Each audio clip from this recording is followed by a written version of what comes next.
Enjoy the journey. You have made many journeys in your lifetimes, as I did in mine, but the most important journey is the one that you make inward. The journeys that I made with masters in Britannia, India, and Tibet, to name a few, were journeys inward, and that is truly what you are doing now. You are making the journey inward to know who you are, how beautiful you are, how divine you are, and how much potential you have to manifest that which your heart truly desires. As we have spoken some time ago, you are going to see many changes in the years to come. You are going to see these changes because you have called them forth. You have decreed, it is time already, way past time, that we have some changes, that we can live in harmony and respect for one another. How do these changes come about? First of all, they come about by your inner visioning, by clarifying what you desire to see. Then you live from that place in every discourse you have with another person, a friend, a coworker, a mate, etc. You become that which you have envisioned. You live from the place of the vision of knowing harmony with another one, knowing the divinity of the other one, knowing the potential, even if they cannot see it of their divinity. Then in time you will see the outpicturing of your visioning. In all of the physical journeys I made, I collected information about different cultures and perspectives. I did not judge. I collected information and perspective so that I could understand the whole picture, the holy vision of my brothers, and only from that place could I then teach. I shared that which I knew to be true with ones who wanted to hear. There were ones who were hungry and thirsty to know more than what the world was showing them, more than what your world now is showing you. And so they listened, they took it to heart.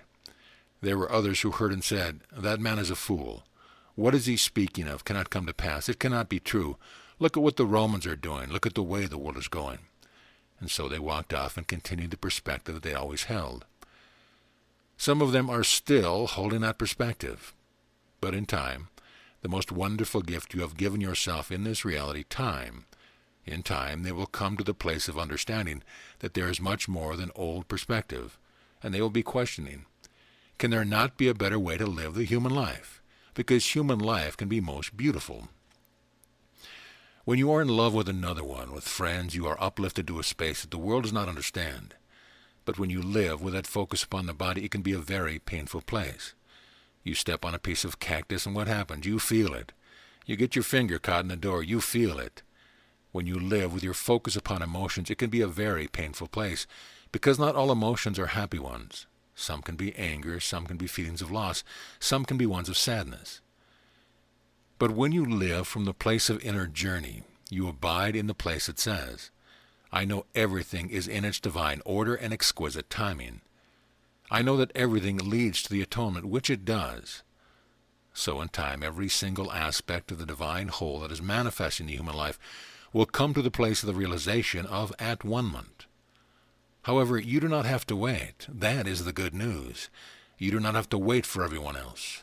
You can live from your place of the inner journey of knowing peace and harmony, and you can shake the dust off your sandals and walk on from others who are not yet wanting to know. The journey that you are making now is most wonderful. It is called human life. This life, as you have manifested a body, a career, a dwelling place, a mate, co-workers, experiences of workshops, and place of gathering, this experience of life is most wonderful because you have created it. You are creating it moment by moment. Enjoy the journey. This lifetime you will never live again.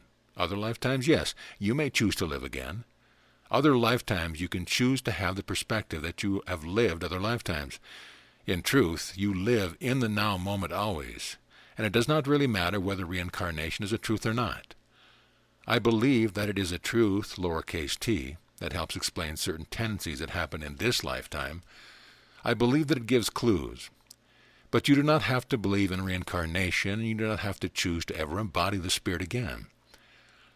This lifetime you will never live again, so make the most of it. Enjoy the journey of this lifetime.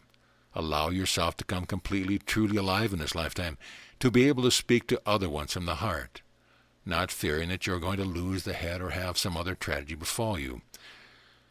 So if you're not going to live this lifetime again, and I assure you, you are not, another lifetime, yes, you might do, because you choose to do it, make the most of this lifetime. Enjoy it. It is your gift to yourself. Read the books, question, ask the friends, the co-workers, discuss, ask what you truly believe. about whatever you are pondering at that moment. It does not mean you have to buy their package, but you can find out what they are thinking, and you can add it to your toolkit of information that you carry around with you. And there may come a time when you say, oh yes, I remember, so-and-so spoke about that at one point. And then you look through the toolkit and you say, aha, there's that piece of information. Now it fits, like a jigsaw puzzle piece. Enjoy the journey. It is your gift to yourself. Be spontaneous. Go where you want to go. Do not worry. Hear me well. Do not worry about the hows. How am I going to do such and such for the golden coins? Do not worry about that. Be a free spirit. No one owns you except you. You are free, free from the moment the one mind had an idea to create all realities, all dramas, all plays, to play. Hear that well, to play, not to suffer, but to play. The journey of a lifetime, you are in the midst of it. Some of you feel that you have so many years behind you that perhaps you're getting ready for another journey in another lifetime. That is okay too. Some of you have most wonderful challenge that you are going through, and then you do a bit of improv with it, because all of a sudden you have a new idea and you decide to relocate, and you do because you are free. This is your life, your journey. Make the most of it. Enjoy life. Enjoy the journey, because I will say unto you, the most wonderful gift is not in the destination, but in the journey itself. You have already found that to be true. Some of you have gone on journeys where you had a certain destination in mind that you're going to travel to, and you knew when you got there you were going to be seeing all the sights, the most wonderful sights that you had read about. You got to the most famous city or landscapes, and you looked upon it all, and then you said, but so what? I can find that at home.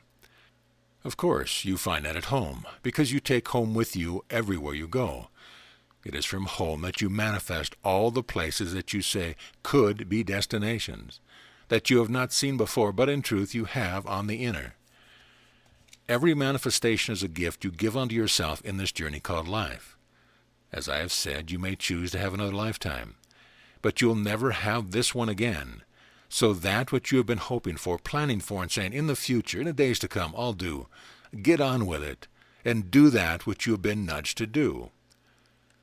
Allow yourself now to do that which you want to do. No one, except yourself, can deny you. And you can only deny yourself for a certain period of time, perhaps lifetimes, but only a certain period of time. Then there is an overwhelming sense of having to choose to do that which you have been dreaming about. So why not? As your bumper stickers say, just do it. Just do it. Enjoy the journey. I say this unto you because it is important for you to expand. It is important for you to move into that which you know to be possible. Many lifetimes you have lived in a very compact thinking. Even the bodies were more compact.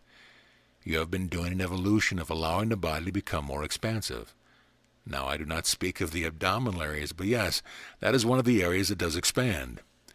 But you have noticed perhaps that your younger ones are oftentimes taller, broader than the parents, and you have asked, does it come from the water?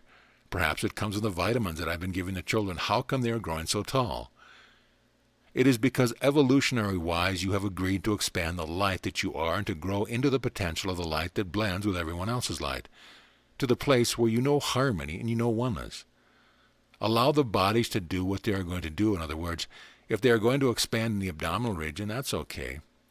Those of you of the female gender who want more of the upper part, that can happen too, or less, whatever. Form can change. But what matters is the inner journey of allowing yourself to expand into which you had thought to be possible only in the future. You have said that when I reach a certain age, when I have so many years in my employment, then I'll retire. When I have enough gold coins, how about now? Do it. Just do it now. I will set you a piece of homework. Every evening before you lay the head upon the pillow, take your piece of notebook paper, small notebook, it doesn't matter. It doesn't need to be big. And write down 3 beautiful things that you have seen or experienced in that day. 3 things. 1, 2, 3, easy to do. You can list the most wonderful rain, the raindrops, the sunshine, the angel of sun that warms you, the smile of a friend, the sound of the grass growing, the beautiful flowers in the garden, the color of the trees, the change of seasons, whatever. 3 things. Then you will see more and more enjoyment in your journey. You have been through challenges and you have felt that the journey was a struggle.